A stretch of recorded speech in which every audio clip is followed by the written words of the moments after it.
to catch her when she's reading, because to see a double consonant means something so much different than in our language. The same thing with vowels. The amazing thing, and I think the thing that I plan on working with as a teacher, and something that should stand out to you, is the Somali vowels only have one sound for each vowel. So when we have a letter like A, just a single A can have, 4, 5, 6 sounds that it makes. So what we have to do then, we also have different combinations. Take, for example, long A. It can be, an A and an I, an A and an E, make the same sound. So for sounds like that, to someone who knows or letter combinations like that, for someone who knows Somali, when working with vowels, that doesn't make sense. So I said here the example of boat. She would most likely pronounce that boat, because the O makes the long O in Somali and the A makes the short A. Actually be boat. So to her, the O and the A are separate letters, and they each only make one sound. So this is something that is going to stand out to us. And a lot of times, you'll just hear Amy guessing when she's working on her sounds, particularly with the vowels. She understands that it could be a variety of sounds, so she starts putting all those sounds out there, which makes it kind of interesting. Another thing that stands out about the Somali language, like French and Spanish, which you're probably more familiar with, they have masculine and feminine, you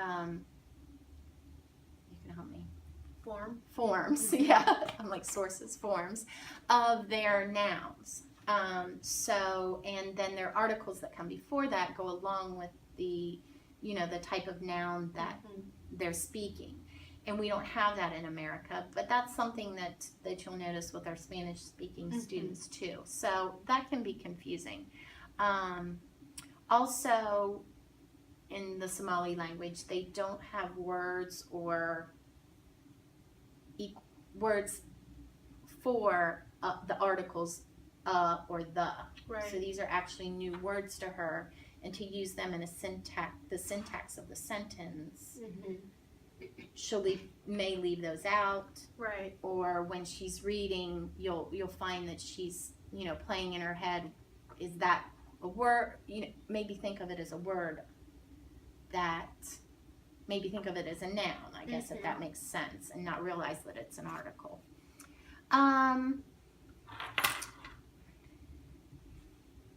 So I was able to share with you the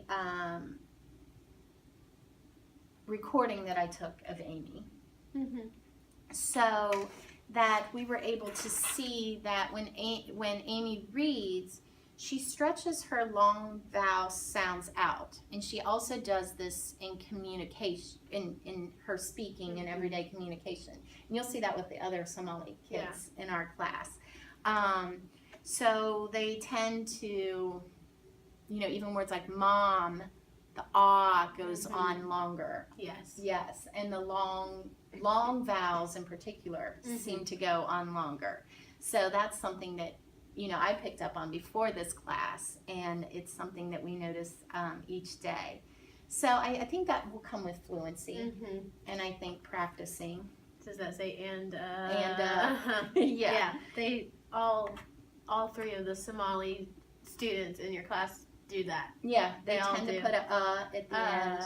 And I don't know if it's because they're searching for the next English word, or if it's part of the way they converse. Yeah, I noticed that too, and I really didn't have an answer for it. I didn't find in my research why do they keep adding the at the end, and even sometimes at the beginning.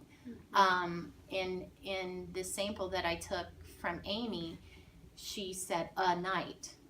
The word was night, N-I-G-H-T, and she said a night, and the article wasn't in front of it. So she tends to do it in the front of her words too. So yeah, that's good that you picked up on that. So some of my suggestions. Oh no, let me talk about the writing very quickly because I thought this was interesting also.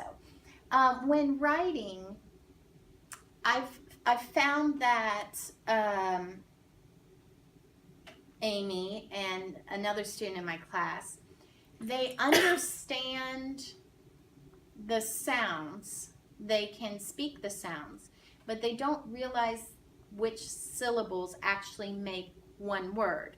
So for example, the word another, in Amy's writing, she put no, there, and she made the word another into 3 words.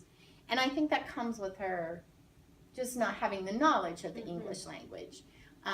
But as she was trying to convey her thoughts onto paper, she knew to speak that sentence, she needed the word another or the sounds another.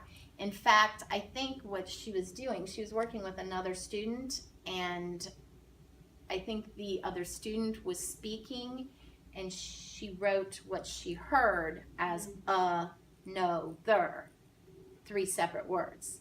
So I think that's just part of learning English. I don't know if that's necessarily a Somali characteristic, but that's something that I noticed. She also put 2 words that were supposed to be separate, like it, until. She put itil. But part of me feels like that was her listening to another student and writing down what she was overhearing other students write. So that's something that we should keep an eye on. Yeah. So my recommendations for myself, for my partner teacher, and for Miss M. One thing that we can do is we can work on sight words with examples of long vowel sounds and of double consonants to get her fluency and to get her familiar with those kind of words, so that she's not spending so much time thinking when she sees the double vowels or the double consonants, that she is keeping her first language and her second language separate instead of kind of that jump back and forth that we're getting from her right now. Another thing is that she could use word sorts for the vowel sounds. We could give her words like bait and make, and have her understand that different letters still make the same sounds. So by going over those words, she could sort them not by the letters, but by the sounds. And I think that might help her just build that competency in her memory and in her use of the English language by doing that word sort, so that she, again, isn't stopping and thinking at every word. Another recommendation, just looking through books to find words with vowel sounds. So find the words with a long A sound. And this could be something she could do with a partner. It could be another newcomer. It could be another Somalian student. Or it could, just be with one of our English-speaking students, to work with a partner and find maybe long A sounds, long O sounds, even things like articles or, words with double consonants, things like that. And it's also important, and this is something we learned from our class, that she uses books that she loves. She loves princesses. She loves, I forget what else I wrote down. I know she likes her princess books. I know she likes animal books too. So those kind of books get her excited, and it's not so tedious. And, that's something that we do for all the students. So that's something especially important, I think, for Amy. The other thing that I'd like to see her start doing goes back to the can-do descriptors, because she is answering right now in one-word sentences, or she's filling in blanks like I feel blank today, filling in words like happy or sad, or we worked on excited the other day. So to have her actually write sentences when she's comprehending. So if the story's about a bear that's eating honey, instead of just saying, what did the bear eat? And she says honey, have her write the sentences. Mm-hmm. So what did the bear eat? The bear ate honey. So she's working on that syntax of, you know, the article, the noun, the article, the subject, the verb. Yeah. Yeah. The bear ate honey. Yes. And then the object of the sentence. So, and so just thinking about that too, something to watch for that I found in my research is in the Somali language, in the syntax of their sentence, their verbs come at the end of the sentence. So as we're getting into that next step and we're getting her to the level 2, which is beginning and writing those simple sentences, that's something that we'll have to look for. So those are my suggestions. I think you've already got a good start and a good handle. It's good to know, though, because, I mean, I'm seeing all the things that, like, I don't know, I see the things she does and that the other students in her boat that, I mean, all these other ELL students do. I just didn't, not knowing about the WIDA, Mm-hmm. not knowing, you know, not officially knowing it, I guess I didn't even think about it. Like, think that they were trends or, you know, things. Steps that or they should be. Yeah, levels. so I didn't even, like, think about it. I just was like, oh, yep. Yeah, so this is always a great resource to have around. If you see, I have their names at their level. Mm-hmm. So it's something that when you are lesson planning, you can say, okay, for this student, I need to get him to this level. But these 4 students, they're already at level 5. What do I need to do to jump them up to level 6? So it's a lot of differentiating, but it's also something that, you know, once you're aware of it, you can differentiate as far as not every single day, but give them opportunities throughout a unit. Yeah.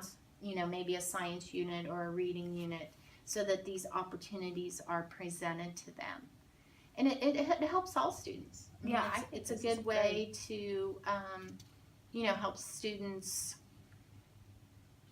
These aren't just ELL goals. Right. I mean, these are things that you could find with our English speakers. They need to work on this too. And you do this with assessment. You do this in your everyday lessons, and hopefully then when they take their access test, it'll show that improvement. Okay, well, thank you. Mm-hmm.